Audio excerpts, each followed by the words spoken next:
had a wonderful exposition on the problems of the transportation sector in Kerala and the fact that the government is seeking to leapfrog over these issues instead of addressing them by mooting this new program called the SILVERLINE train project. So I'm going to ask Mr. CYRIAC, who has studied this issue extensively, to give us his take on that. So for solving all these transportation bottlenecks in Kerala, the government has come up with the SILVERLINE project, which is a semi-high-speed railway project where the trains will be traveling on a specified track, an exclusively built track for this particular project, from Trivandrum to Kasaragod at a speed of about 200 kilometers per hour, reaching Kasaragod from Trivandrum in about 4 hours' time. There are 11 stations in all. There will be Trivandrum at Kochuveli in Trivandrum will be the starting point. Then there is Kollam, Koilon Junction. Then there is Chengannur. Then there is Kottayam. Then there is Ernakulam, which is somewhere near Kakinad, somewhere beyond Kakinad, I think. Then there is the Cochin International Airport, there is a station. Then it goes to Trichur, then Tirur, then Kozhikode, then Kannur, and then Kasaragod. In all 11 stations. And these stations are not on the currently existing railway line. It is somewhere new areas, maybe virgin areas, maybe new areas being taken up. They say they have developed this alignment for reducing the number of people who get displaced. But I do not know how true this is, because Kerala, every area is heavily populated. And I am sure thousands and thousands of people will lose their habitations, their residential areas, etc., their paddy fields. A lot of losses will be there. So anyway, this project is supposed to be run like this, 4 hours, maybe between Trivandrum and Ernakulam, 1 hour and 20 minutes or something. Between Ernakulam and Calicut, 1 hour and 10 minutes. And eventually reaching Trivandrum to Kasaragod, 4 hours.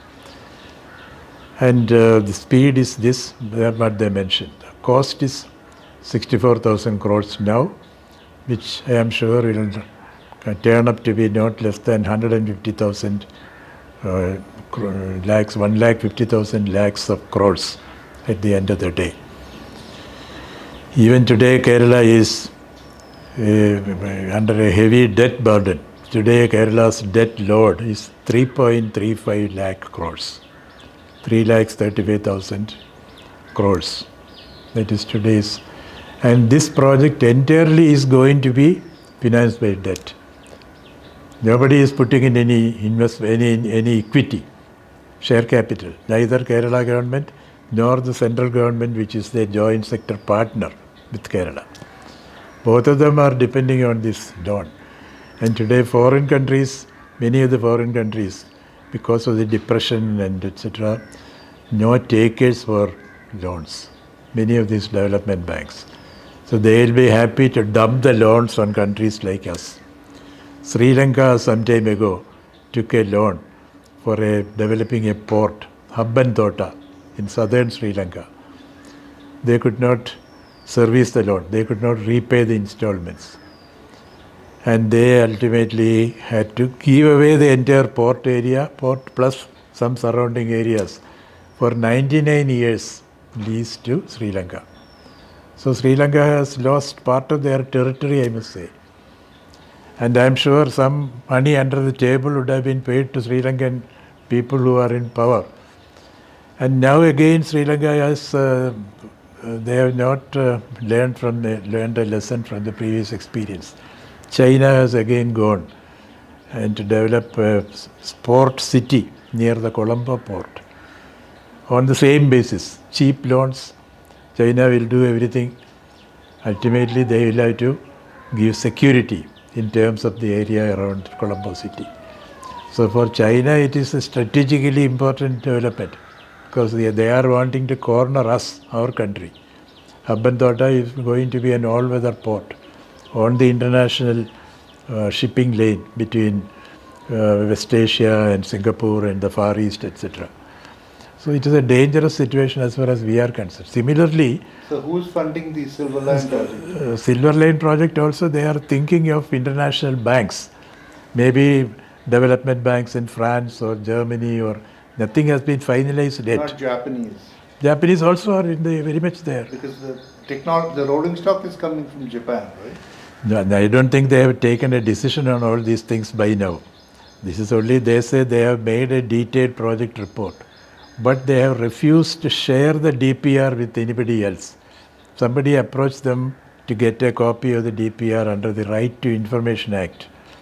They say, no, this is a special document which is owned by us, owned by the Kerala government. We cannot, owned by the company, SILVERLINE project company, a company called Kerala Rail Development Corporation, K-Rail. They are the owners of this DPR. Therefore, it cannot be given to general public under the this particular act. So it's not a government document, it's a private document. It is, they claim it to be a private document. So we don't know the details, but I don't think the details have been worked out. Some foreign agencies who are keen to give their loans, they have appeared.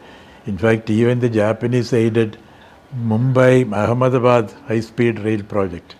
I don't think it is progressing according to the schedule. Anyway, that is another thing.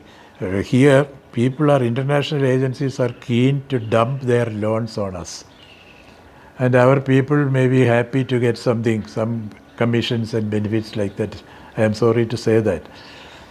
But what about the viability of this project? They are assuming that about 80,000 people will travel. 79,934 people will travel every day. This is their calculation on this line. But even the Ahmedabad-Bombay line, which Japanese are doing, which is being done now, that area has got a population 7 times more than the population of this area, Kerala. They have assumed only 30,000 travelers per day for calculating the viability of their project. We have ambitiously projected a traveler strength of 80,000 people per day. So I am sure our Cochin Metro itself, with high hopes, we promoted that project and implemented this. It has been losing money for 2-3 years. Even before COVID struck us, even before the pandemic came in, we were losing money there. So this project's viability is in question. Secondly, the land acquisition is going to be a huge problem. And already Kerala, the highway acquisition, land acquisition has landed us in trouble. We are not able to push through the projects. Here the land is very costly, and the cost of acquisition itself may run into much higher levels than projected now. That will be one factor which will go to leading to the higher cost in the project ultimately. I believe the loans will only be given when the land has been acquired. Is that correct? Loans are being taken even for buying the land. KIFBI loans, the loans given by KIFBI, Kerala Infrastructure Fund Board, that loan is being taken, used for even paying for the land. So the whole thing is on loan. The other international agencies may disburse their loan after the land is acquired. But for acquiring the land, we are taking the KIFBI loan, on which we are paying interest of about 9% or so. So it is a doubtful proposition from its viability angle. Another thing is about the delay in acquisition. We have not been particularly efficient in quickly acquiring the land and setting the project on its way. In the past, our Kerala Revenue Department has not been very efficient, unfortunately. So they have to considerably improve if they have to meet the project schedules here. Yet another problem is that when the land is acquired, so many people get displaced, rehabilitating them. In fact, 20 years ago, we had this Vallarpadam project. for rehabilitating the people who were displaced. Even today, some of them are still in difficulties staying in rented accommodation in Moolamballi, near very part of Cochin city. This has been a live problem during the last 2 decades. We have not been able to solve that still.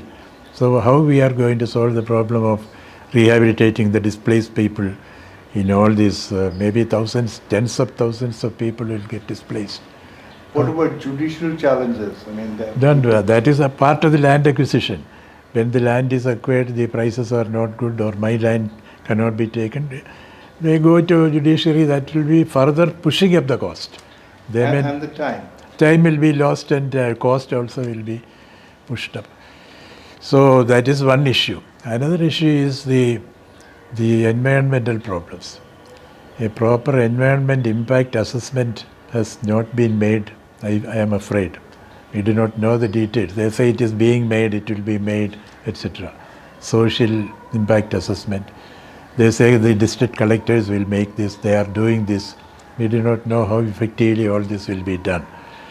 Then yet another problem I encounter is this north-south big wall type of thing. A big channel has to be, concrete channel has to be constructed. A concrete corridor has to be constructed with pillars. From some of the area will be above land, some of them will be on the ground.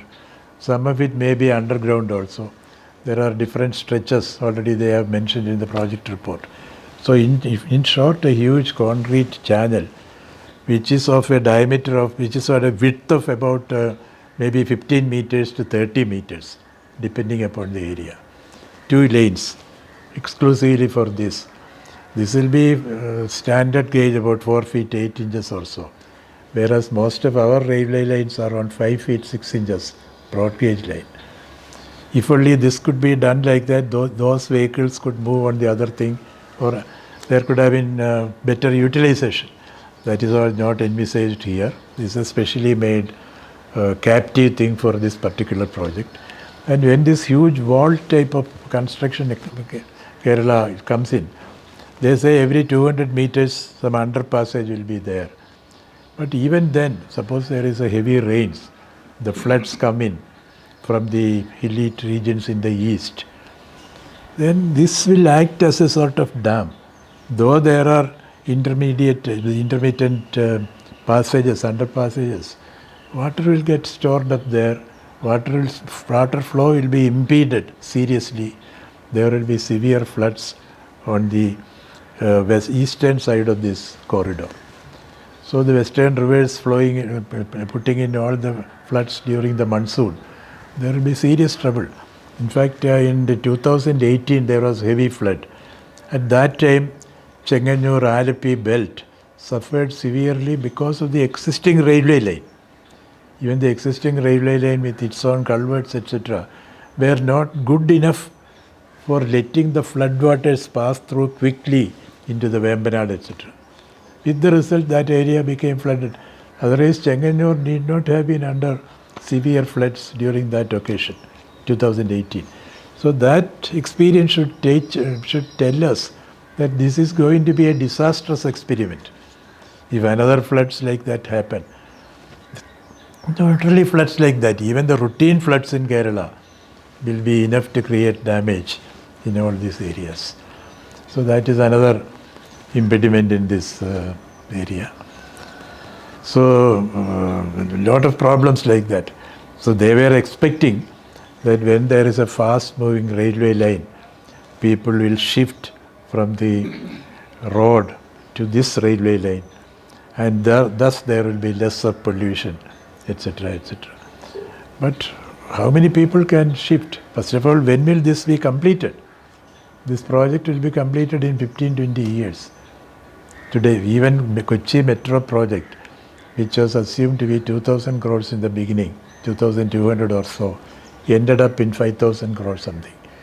And it was supposed to be completed in 3 years. Even with the presence of the Metro man, Mr. Sridharan, to manage the whole thing, supervise the whole thing, it took double the time. Even today, that Tripunithura section, Peta was the original, up to Peta was the original line. That was completed in about 7 years' time instead of 3 years. So, and double the cost. And that is where the land acquisition was very minimal, because most of the highway medians were used for constructing the line. Here, land acquisition is required in right through the place. So you don't know how much the whole thing will end up in. So that is again another expectations about this project, that this will take away the people from the road to this, and therefore reduce all the pollution, all the accidents, everything.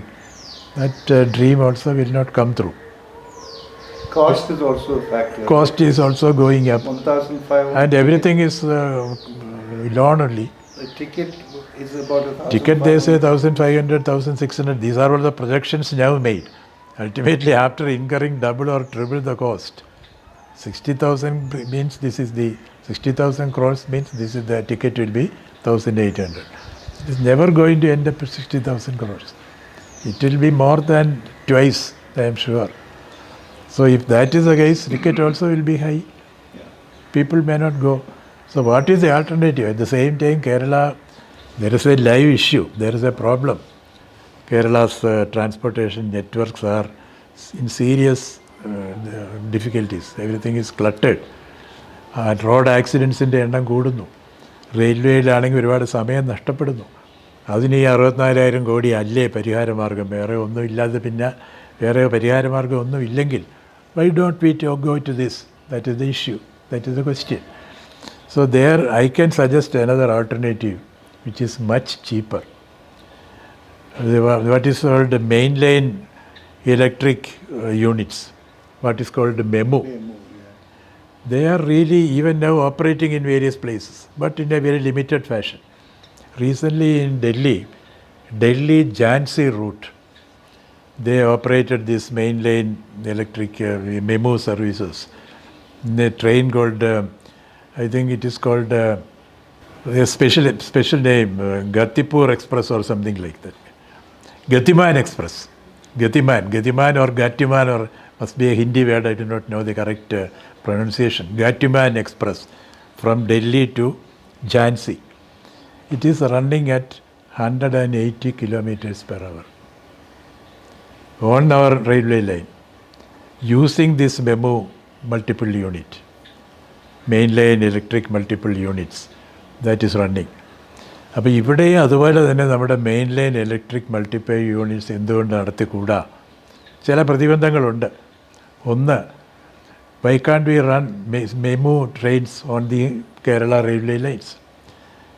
Just like Gatiman Express, which is running between Delhi and Jhansi at a speed of 180 kilometers per hour.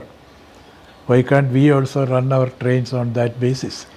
In fact, the Indian railways are upgrading their railway line system in such a fashion that they want to make a speed of 150 kilometers per hour by 2025. That is, all express trains in the country will run at 150 to 160 kilometers per hour. That is their aim, using this MEMU technology. Or that the track may have to be made a little bit strengthened. Maybe the signaling system will have to be improved. In Kerala, we can implement that project now. We need Kerala, full electrification is required, already there. Full doubling is required. Unfortunately, as I mentioned earlier, already there are gaps between Kochi and Alappi, Kochi and Kottayam. This work is underway for the last 3 decades. If only we push all our energies into this acquisition of land and construction of the process, etc. If things can be speeded, 1 year, the remaining gaps can be filled up. And the doubling can become a reality in 1 year's time. Another significant critical item is the signaling system. Now the signaling system, as I mentioned in the beginning, some dilapidated old technology. Instead of that, arrange the latest satellite-controlled signaling system, which will immediately improve the utilization of the track to maybe 100% more. The track can be, now one train is going, that has to go to the next station and leave from there before another train is let into this. A lot of time is wasted. If only this latest signaling system is commissioned here, the utilization of the tracks will be better. Trains can go almost one after the other, safely, without any danger of any collisions and things like that. And it's not that expensive. It is not that expensive. The whole project will cost, including completion of the doubling, 5 to 6,000 crores. Maybe if I put on an extra cushion, maybe 7,000 crores. Instead of 70,000 crores, 7,000 crores. And the time taken, just 1 year. So in 1 year's time, let us take up this challenge of implementing the memo project and do it. After 1 year, if the situation is, if it is done, Trivandrum to, even today, Trivandrum Kochi is done by one express train, that Rajdhani type of express. That is Jan Rajdhani or something. That is completing the journey in 3 hours and 30 minutes. Even today, that is stopping at various stations. I mean, skipping many stations. I am saying that if this memo is operational in 1 year time, every half an hour a train can leave from Trivandrum to Mangalore, and from Mangalore to Trivandrum in the reverse direction every half an hour. Stopping at alternate stations. One train will leave, one will skip one station, minor station. All major stations it will stop. Minor stations, every alternate station can be stopped by, can be serviced by one train. Half an hour next train will serve the other thing. Like that, covering all the major stations. Then Trivandrum Kochi can be done in 3 hours, less than 3 hours, maybe 2.5 hours even. Kochi Calicut can be done in 2 hours, and Trivandrum Mangalapuram can be done in 6 or 7 hours instead of the 4 hours. And the whole project will take 7,000 crores. Whole time taken is 1 year. And if 1 year this is done, many people will shift from car journey to these trains. And these days, comfortable trains, comfortable coaches are made in ICF, in Integral Coach Factory in Chennai. So those good, comfortable coaches, memo train can be run every half an hour, maybe 10 coaches every half an hour, stopping at every station one after the other. And all the bus services can be feeders to the railway lines. If this is done, our road infrastructure will be completely made free from cluttering. So once it is made free, the bottlenecks will remove, the speeding up, the accidents will come down, the pollution because of the carbon effluents will come down, and things will be better. And Kerala will be saved from this debt trap to that extent. Even now there is a debt trap. At least there's 150,000 crores. We will be getting rid of that. 1 year, if unfortunately the performance is not that good, then we take up this, examine this seriously again. Heavens are not going to be lost in 1 year. So this memo project, which my friend, somebody, Mr. Josh Dominic, my friend, was describing it as a low-hanging fruit. So this is really a low-hanging fruit. We can grab it without straining ourselves much, and the problems will be solved. Well, you heard it, folks. Low-hanging fruit. Memo. Now all we've got to do is make sure that the people in power hear this message. So do forward it. Thank you for tuning in.